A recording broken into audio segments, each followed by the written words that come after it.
sudah lama ya. Iya. Khususnya udah Itu karena adanya perubahan tata ruang. nggih. Ya. HGU itu kan asal usulnya kan dia perkebunan. Artinya kalau perkebunan itu harus ibaratnya harus ditanami kan gitu. Iya. Nah, tetapi tata ruangnya ini sudah berubah menjadi kawasan industri. Nah, sehingga si pemegang HGU ini mengalihkan dari usaha perkebunannya menjadi kawasan industri yang memang secara secara peraturan Perda 13 ya. Perda 13, demikian juga ada rekomendasi dari Kementerian ATR BPN tentang kawasan industri di wilayah itu memang diperkenankan untuk dialihkan dari KGU ke HGB.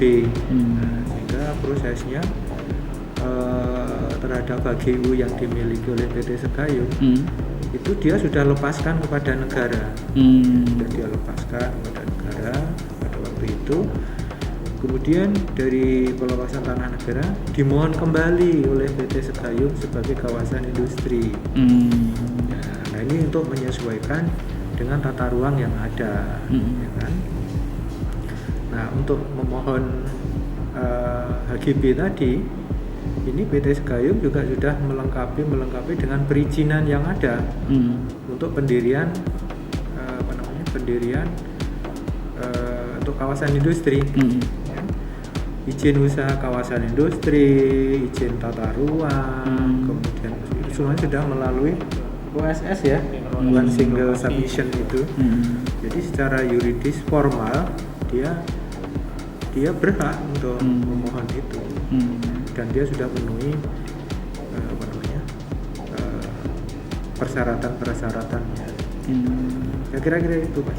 Berarti dalam hal ini BPN mengesahkan dasarnya itu menggunakan regulasi apa berarti Pak? Mungkin bisa dijelaskan Pak.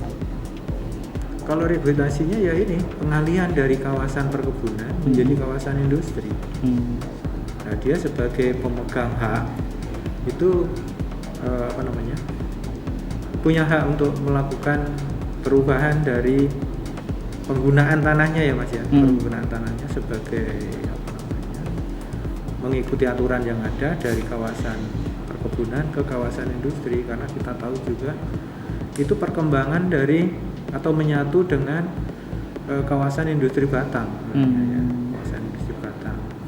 Jadi kawasan industri Batang itu tidak hanya di atas PTPN itu tidak, termasuk juga di luar KIT ya, di luar kawasan industri Batang itu kan ada juga tanah perum daerah ya, Perusda Batang yang dialihkan dari kawasan perkebunan ke kawasan industri juga. Seperti itu. Berarti kalau mungkin sebagai landasan hukum yang kuat Pak, payung hukumnya itu menggunakan apa itu Pak? PP atau apa? Atau undang-undang dari ATR sendiri? Kalau kawasan industri Batang menurut saya ini PSN ya. Bukan, kalau yang KIS kan nggak masuk PSN itu. Kawasan industri Segayung itu kan ya masuk. Betul, karena kan itu bukan proyek pemerintah ya tahu. Tapi itu adalah para ibaratnya investor lah. Ya kan, investor dalam rangka untuk melakukan kegiatan pembangunan kawasan industri. Jadi itu juga sebenarnya membantu pemerintah juga untuk membuka lapangan kerja, karena kalau dipertahankan untuk perkebunan mungkin juga sudah tidak produktif lagi dari segi regional kawasan itu dengan yang dia miliki ini. Jadi sebenarnya di situ kondisinya. Berarti tidak ada yang dilanggar dalam merubah status itu Pak? Tidak, karena semua persyaratan yang diminta itu sudah dia penuhi. Apa saja itu Pak? Bisa dijelaskan Pak? Ya, terutama izin usaha kawasan industri ya. Karena yang utama kan itu ya, ya. Jadi, termasuk juga kesesuaian penggunaan tata ruangnya yang kita sebut KKPA itu. Kemudian Ya terutama tata ruangnya. Tata ruangnya bisa sesuai. ya sudah sesuai. Kalau dari luasan itu berapa itu sih Pak? Luasannya sih mungkin ada dokumennya ya Pak Agus ya. Saya kurang tahu. Sebentar.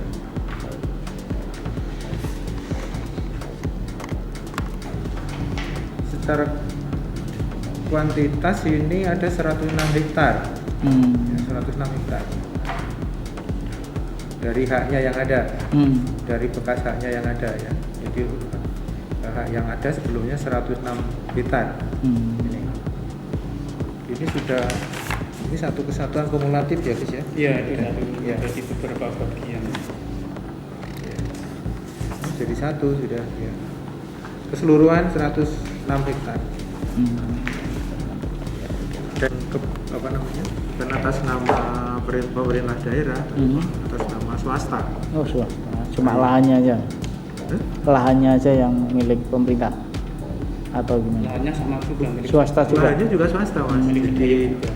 Jadi bukan lahan milik pemerintah ya. Kalau milik pemerintah harus aset pemerintah. Ini bukan aset pemerintah.